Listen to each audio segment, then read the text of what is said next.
Hi, my name's Melissa and I am at Olsen's Walk in Currumbara Botanic Gardens on Boonwurrung and Gunai land, exploring what I can notice about maths and science when I slow down and pay attention to the environment around me. Starting here on the bridge, I notice the wooden planks repeating across the surface. They form a clear pattern, and along the sides the railing creates parallel lines that run the length of the bridge. When I look ahead, those lines seem to get closer together as they move into the distance, which makes me think about perspective and how we see depth. It's interesting how the bridge has such structured, regular patterns compared to the trees around it, which feel more irregular. I wonder why human-made structures tend to be more ordered, while nature appears to be more varied. Maybe the regular design helps with stability, while natural systems grow in more flexible ways. As I walk further along, I notice small holes scattered across the ground. At first they seem random, but when I look closer, some appear spaced out in similar ways. I wonder if these small holes are made by insects or tiny animals moving through the soil. Then nearby, I notice a much larger hole that looks like it leads into a tunnel. This one seems different, more like an entrance made by a bigger animal. I wonder what might be living under here and how deep the tunnel could go.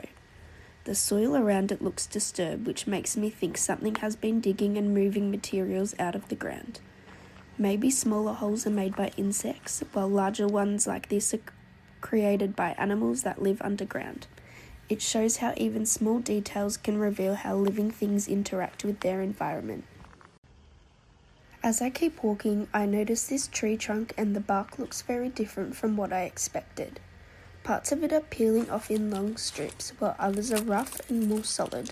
I can see vertical lines running up the trunk, almost like stretched patterns. I wonder why the bark peels like this instead of staying in one layer.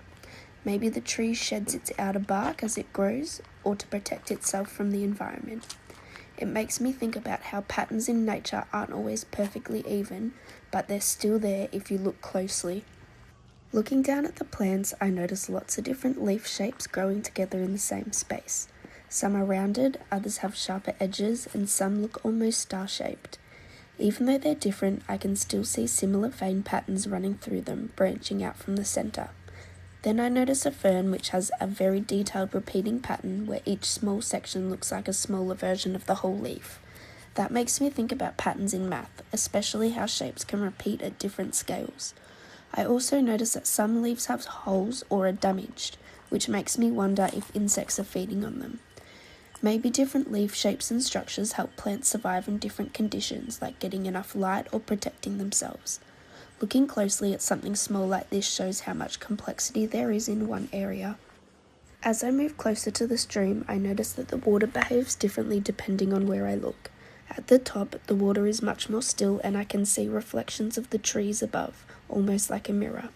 But further down, the water moves more quickly, and those reflections become distorted.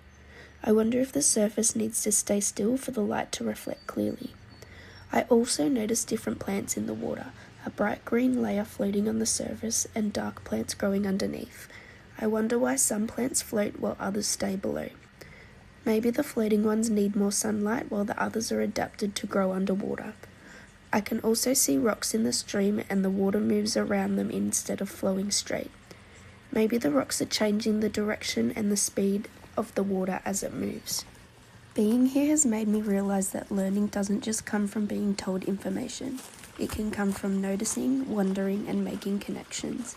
Everything here feels connected, and even small observations can lead to bigger questions and deeper understanding.